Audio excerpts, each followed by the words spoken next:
When Jane and Elizabeth were alone, the former, who had been cautious in her praise of Mr. Bingley before, expressed to her sister how very much she admired him. "He is just what a young man ought to be," said she, "sensible, good-humored, lively, and I never saw such happy manners, so much ease with such perfect good breeding." "He is also handsome," replied Elizabeth, "which a young man ought likewise to be if he possibly can. His character is thereby complete." I was very much flattered by his asking me to dance a second time. I did not expect such a compliment. Did not you? I did for you, but that is one great difference between us. Compliments always take you by surprise, and me never. What could be more natural than his asking you again? He could not help seeing that you were about 5 times as pretty as every other woman in the room. No thanks to his gallantry for that. Well, he certainly is very agreeable, and I give you leave to like him. You have liked many a stupider person." "Dear Lizzie." "Oh, you are a great deal too apt, you know, to like people in general. You never see a fault in anybody. All the world are good and agreeable in your eyes. I never heard you speak ill of a human being in my life. I would wish not to be hasty in censuring anyone, but I always speak what I think. I know you do, and it is that which makes the wonder, with your good sense, to be so honestly blind to the follies and nonsense of others. Affectation of candor is common enough. One meets with it everywhere. But to be candid without ostentation or design, to take the good of everybody's character and make it still better, and say nothing of the bad, belongs to you alone. And so, you like this man's sisters too, do you? Their manners are not equal to his." "Certainly not at first, but they are very pleasing women when you converse with them. Miss Bingley is to live with her brother and keep his house, and I am much mistaken if we shall not find a very charming neighbor in her." Elizabeth listened in silence, but was not convinced.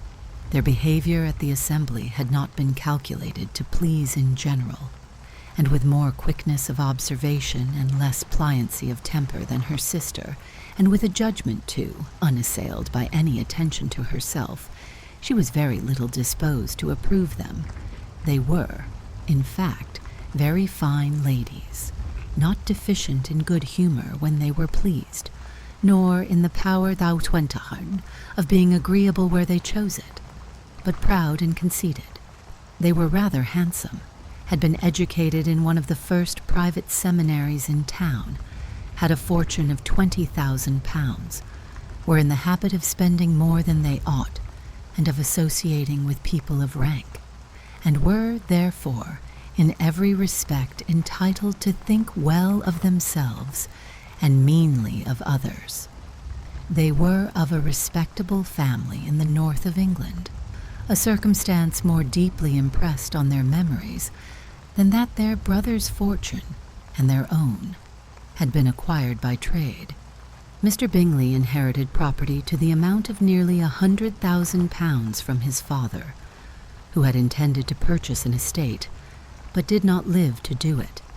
Mr. Bingley intended it likewise, and sometimes made choice of his county. But as he was now provided with a good house and the liberty of a manor, it was doubtful to many of those who best knew the easiness of his temper, whether he might not spend the remainder of his days at Netherfield, and leave the next generation to purchase. His sisters were very anxious for his having an estate of his own, but though he was now established only as a tenant, Miss Bingley was by no means unwilling to preside at his table, nor was Mrs. Hurst, who had married a man of more fashion than fortune, less disposed to consider his house as her home when it suited her. Mr. Bingley had not been of age 2 years when he was tempted, by an accidental recommendation, to look at Netherfield House. He did look at it, and into it, for half an hour, was pleased with the situation and the principal rooms, satisfied with what the owner said in its praise, and took it immediately. Between him and Darcy there was a very steady friendship, in spite of a great opposition of character. Bingley was endeared to Darcy by the easiness, openness, and ductility of his temper, though no disposition could offer a greater contrast to his own, and though with his own he never appeared dissatisfied.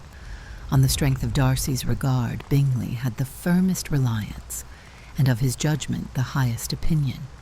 In understanding, Darcy was the superior. Bingley was by no means deficient, but Darcy was clever. He was at the same time haughty, reserved, and fastidious, and his manners, though well-bred, were not inviting. In that respect, his friend had greatly the advantage. Bingley was sure of being liked wherever he appeared. Darcy was continually giving offence. The manner in which they spoke of the Meryton assembly was sufficiently characteristic. Bingley had never met with pleasanter people or prettier girls in his life.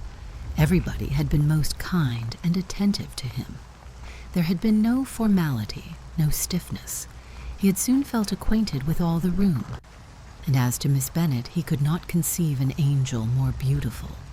Darcy, on the contrary, had seen a collection of people in whom there was little beauty and no fashion, for none of whom he had felt the smallest interest, and from none received either attention or pleasure. Miss Bennet he acknowledged to be pretty, but she smiled too much. Mrs. Hurst and her sister allowed it to be so, but still they admired her and liked her, and pronounced her to be a sweet girl, and one whom they should not object to know more of. Miss Bennet was therefore established as a sweet girl, and their brother felt authorized by such commendation to think of her as he chose.